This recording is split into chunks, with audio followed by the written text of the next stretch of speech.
orang bingungan. Sebentar ya. Oke, Bismillahirrahmanirrahim. Assalamualaikum warahmatullahi wabarakatuh. Waalaikumsalam warahmatullahi wabarakatuh. Waalaikumsalam warahmatullahi Alhamdulillah, alhamdulillahirabbil alamin wa bihi nasta'inu ala umuri dunya waddin. Wassalatu wassalamu ala asrofil anbiya'i wal mursalin wa ala alihi washabihi ajmain amma ba'du. Bertemu lagi bersama kita, enggak lagi kita bertemu kembali bersama kita grup 5 yang akan mempresentasikan seputar langkah-langkah pembelajaran, di mana grup 5 sudah melakukan survei atau kegiatan mini research gitu ya, penelitian kecil-kecilan mengenai kinerja maupun rencana RPP gitu ya di SMP Pasundan Ranca Ekek. Oke, untuk itu mungkin langsung saja kita ke pemaparan materi. Tapi sebelum ke pemaparan materi, kita akan memperkenalkan anggota-anggota dari grup 5 terlebih dahulu. Yang pertama ada Ardika, saya sendiri dengan nama lengkap M. Ardika Nur Hakim dengan NIM 11920450. Kemudian ada Melani Zuhrub dengan NIM 11920452. Ada Mita Rahayu dengan NIM 11920453. Ada Nesyafa Ajahra dengan NIM 11920478. Ada Nova D. Evrilia dengan NIM 11920482. Dan ada Nurul Fauzia Noviawati dengan NIM 11920485. Selanjutnya adalah materi berkenaan dengan identitas sekolah, profil sekolah yang akan dijelaskan dan dipaparkan oleh Saudari Melani Zuhrub. Kepadanya dipersilakan.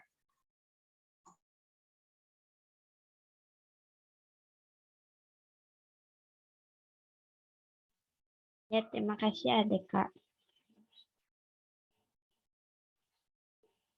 Sini ada profil sekolah. SMP Pasundan Ranca Ekek adalah salah satu satuan pendidikan dengan jenjang SMP di Ranca Ekek, Wetan, Kecamatan Ranca Ekek, Kabupaten Bandung,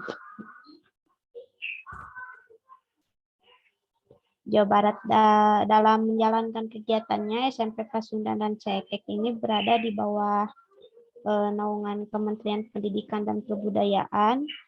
Kemudian SMP Pasundan Ranca Ekek ini berdiri pada tahun 2003 yang digagas oleh 3 orang pendiri, yaitu Dr. Andes Haji Atim Suparman, Haji Dedi SPD, dan Ahmad S.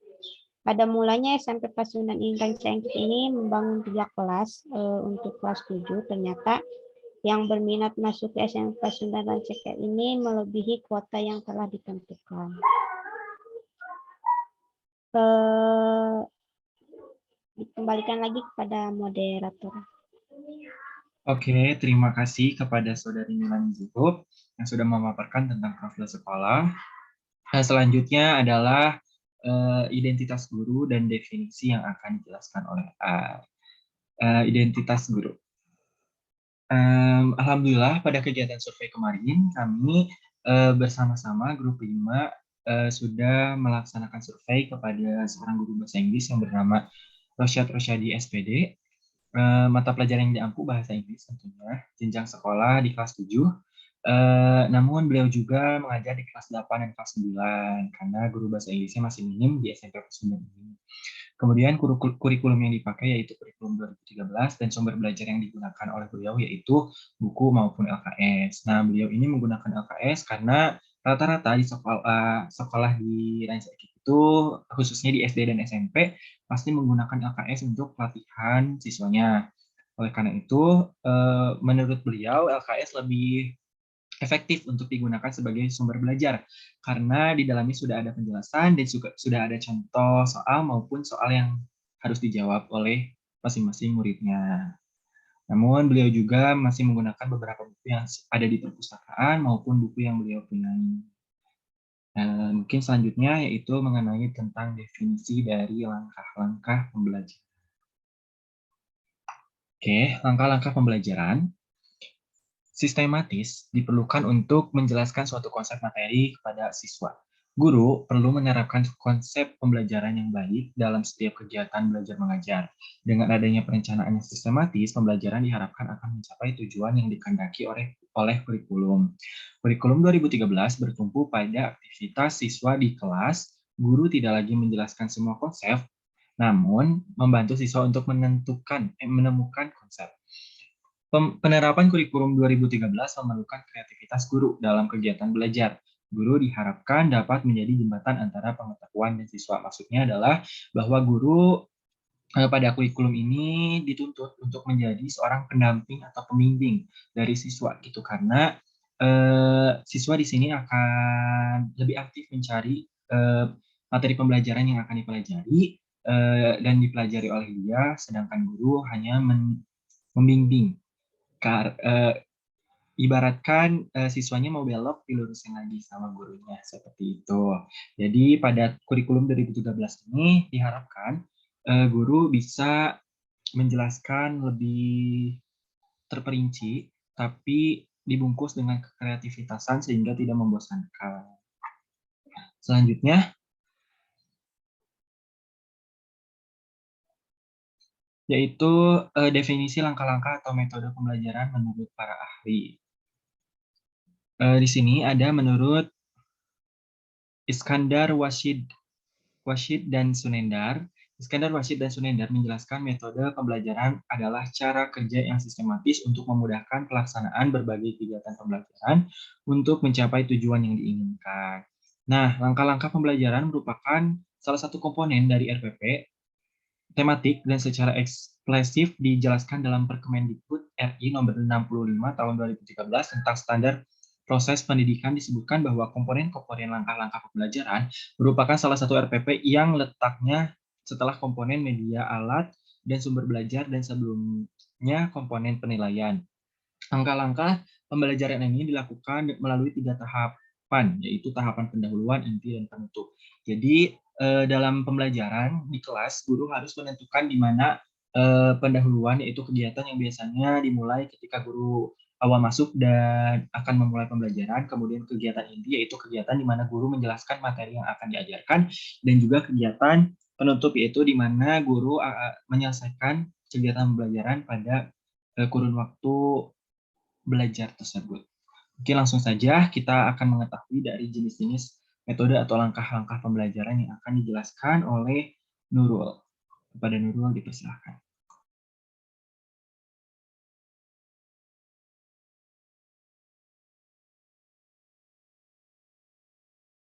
Oke, terima kasih kepada Ar. Selanjutnya di sini saya akan menjelaskan mengenai jenis-jenis metode atau langkah pembelajaran. Yang pertama, ada examples, non-example. Metode ini menginstruksikan kepada para siswa untuk menganalisis gambar secara berkelompok, lalu mendiskusikan hasilnya. Kemudian yang kedua ada picture and picture.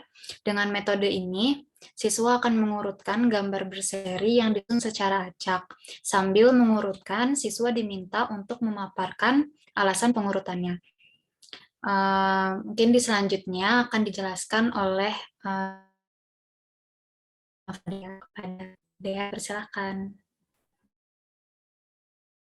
Baik, terima kasih Ardeka dan juga Nurul atas waktunya. Di sini saya akan melanjutkan beberapa poin mengenai jenis-jenis metode atau langkah pembelajaran.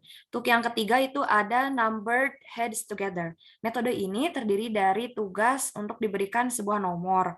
Tujuan metode ini untuk dipelajari oleh siswa yang mendapatkan nomor dalam kelompok yang berbeda. Setelah itu, masing-masing siswa memegang nomor yang akan berbagi dengan anggota kelompok dan kelompok lainnya. Jadi secara teknisnya itu siswa dibagi menjadi beberapa kelompok.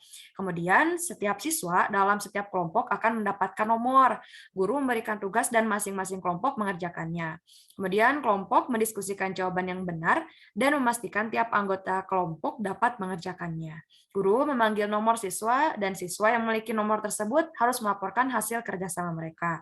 Kemudian diberi tanggapan dan komentar dari teman yang lainnya. Selanjutnya yaitu cooperative script.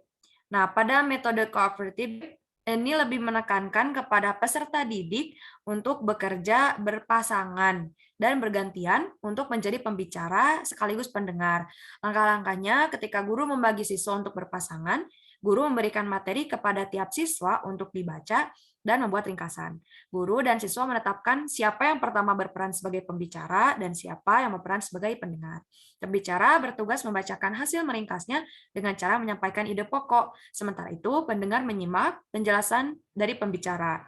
Jika diperlukan, pendengar bisa membantu atau mengoreksi pembicara, lalu menghubungkan materi sebelumnya dengan materi yang dibacakan. Pembicara dan pendengar bertukar peran dan melakukan hal sebaliknya.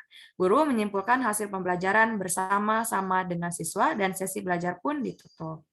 Itu saja untuk poin 3 dan 4. Selanjutnya saya serahkan kembali kepada moderator. Terima kasih. Oke, terima kasih. Mungkin langsung saja ya akan dijelaskan oleh saudari Nita, yaitu poin 5 dan 6.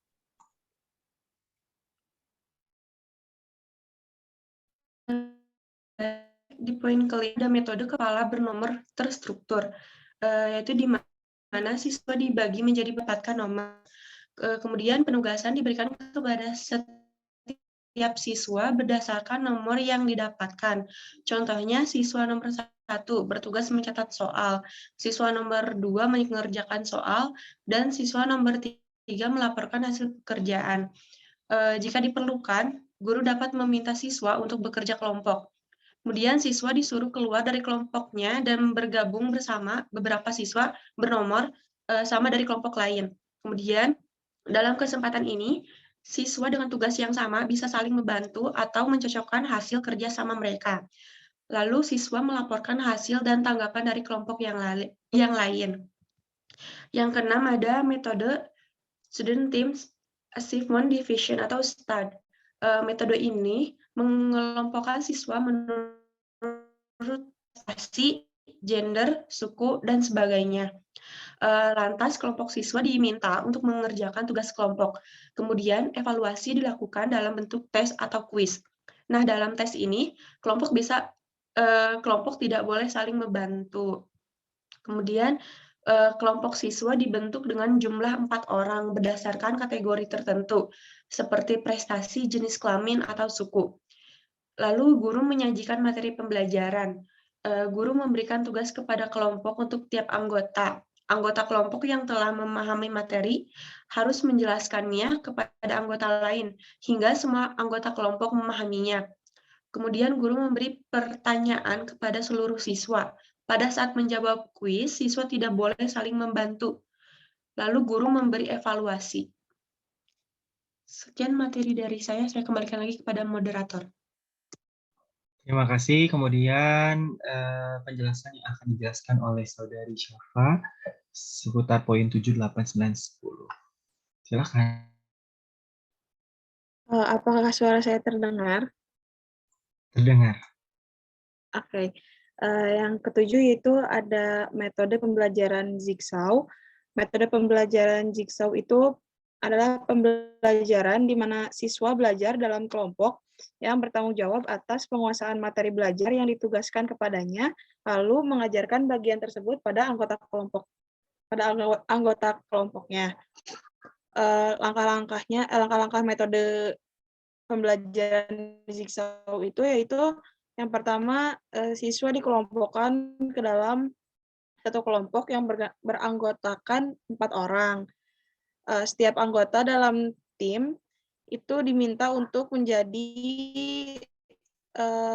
seorang ahli atau bisa dibilang ketua kelompoknya. Semua membentuk tim untuk diskusi, mempelajari materi untuk membagikan keahliannya.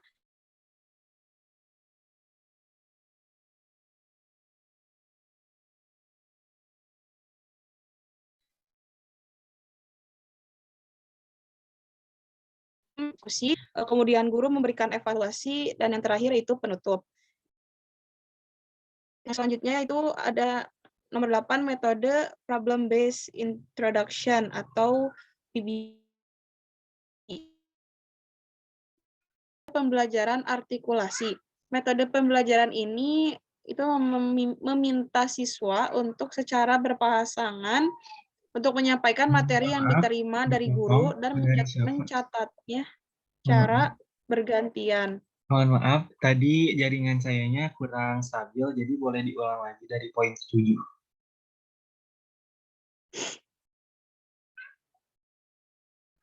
Oke, saya ulangi ya. Yang ketujuh yaitu metode pembelajaran Zigzag atau metode tim ahli.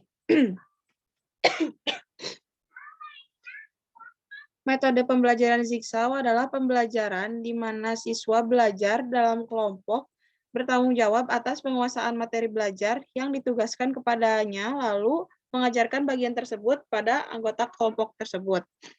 Langkah-langkah pembelajaran metode Zigzag yaitu yang pertama ada siswa dikelompokkan ke dalam satu kelompok yang beranggotakan 4 orang. Setiap anggota dalam kelompok diminta untuk menjadi seorang ahli atau mungkin bisa dibilang ketua kelompoknya ya. Yang ketiga itu semua tim ahli dari tim yang berbeda kelompok dan membentuk tim ahli untuk berdiskusi dan masing tim ahli kembali ke kelompok mereka untuk membagikan keahliannya dalam tim atau pada kelompok tersebut. Yang kelima itu ada tim ahli mempresentasikan hasil diskusi, karena ada guru memberikan evaluasi. Itu metode problem based introduction atau PBI.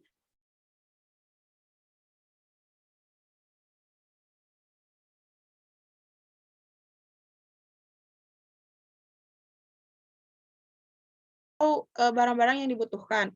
Yang berdasarkan pengumpulan data dan hipotesis dari eksperimen atau penelitian tersebut. Yang keenam, guru membantu siswa dalam merencanakan menyiapkan karya yang sesuai seperti laporan dan membantu berbahas dengan teman-temannya. Yang ketujuh yaitu guru membantu siswa untuk melakukan refleksi atau evaluasi terhadap penelitian yang mereka lakukan. Yang terakhir yaitu penutup. Selanjutnya yang kesembilan yaitu metode pembelajaran artikulasi. Metode pembelajaran ini meminta siswa untuk secara berpasangan untuk menyampaikan materi yang diterima dari guru dan mencatatnya secara bergantian. Langkah-langkah pembelajarannya yaitu yang pertama guru menyampaikan tujuan pembelajaran yang ingin dicapai dan menyajikan materi sebagaimana biasanya. Yang kedua, guru membagi siswa menjadi berkelompok yang terdiri dari 2 orang. Selanjutnya siswa meminta salah satu dari pasangannya itu untuk menceritakan materi yang baru saja diterima oleh dirinya dari guru dan pasangannya mendengar sambil membuat catatan-catatan kecil atau seperti siswa menyampaikan hasil hasil diskusi dengan pasangannya.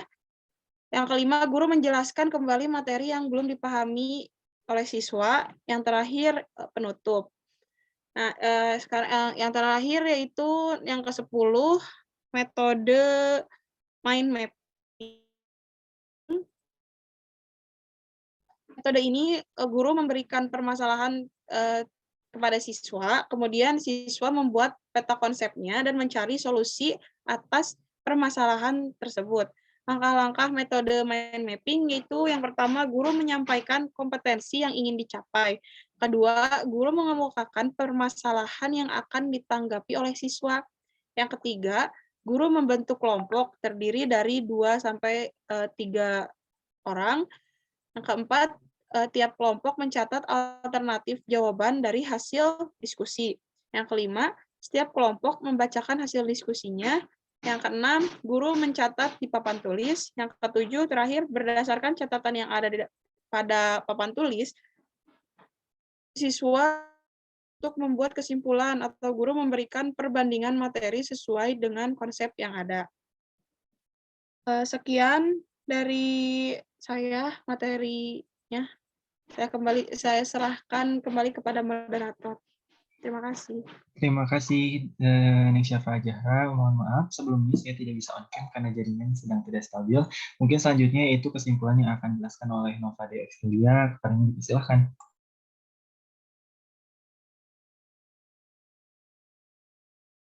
Atas waktunya. Sebelum saya masuk kepada kesimpulan, karena tadi sudah dijelaskan beberapa langkah-langkah model pembelajaran, di sini juga terdapat langkah model pembelajaran berbasis masalah, yang diantaranya terdiri dari orientasi siswa kepada masalah, pengorganisasian siswa untuk belajar, membimbing penyelidikan individual maupun kelompok, mengembangkan dan menyajikan hasil karya.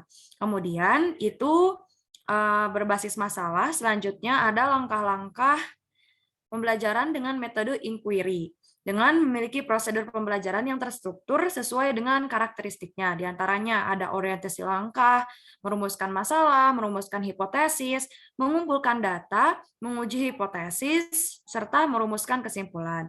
Sedangkan langkah-langkah pembelajaran berbasis kurikulum 2013, secara umum langkah-langkah tersebut diantaranya seperti pembukaan, kemudian kegiatan inti, kemudian penutup. Nah, pada kegiatan awal atau pembukaan, di sini yang harus dilakukan oleh seorang guru adalah membuka, memberi salam, mengajak siswa berdoa, kemudian memberikan apresiasi, memberikan pengantar, serta memberikan motivasi awal.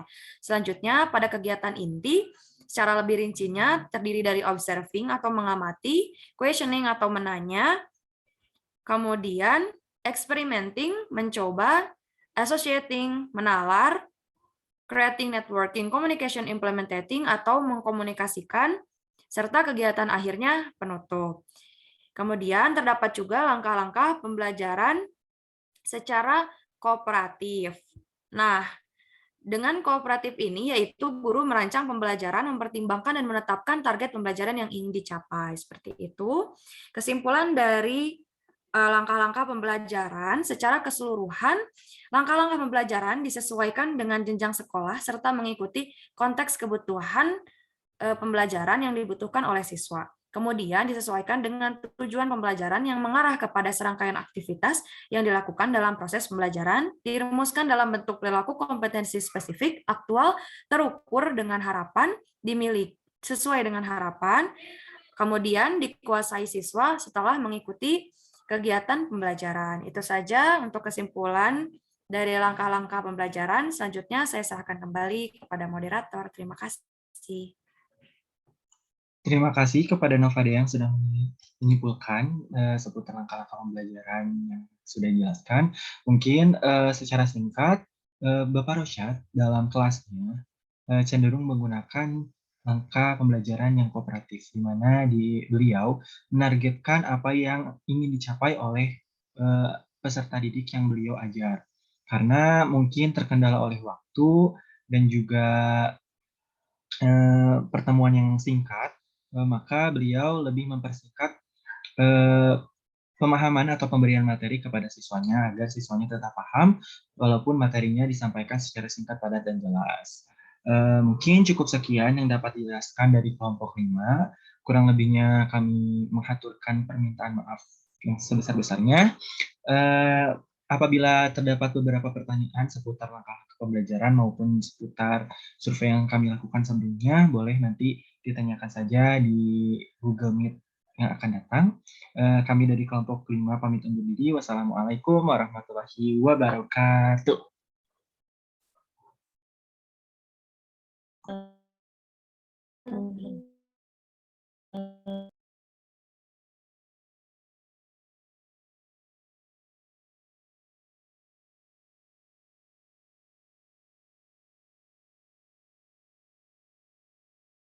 Alhamdulillah guys. Masih nge-record sih. Kita screenshot dulu bentar. Screenshot cepat. 1, 2, 3. Bentar. Ayo cepat. Ini waktunya 3 menit lagi. 1, 2, 3.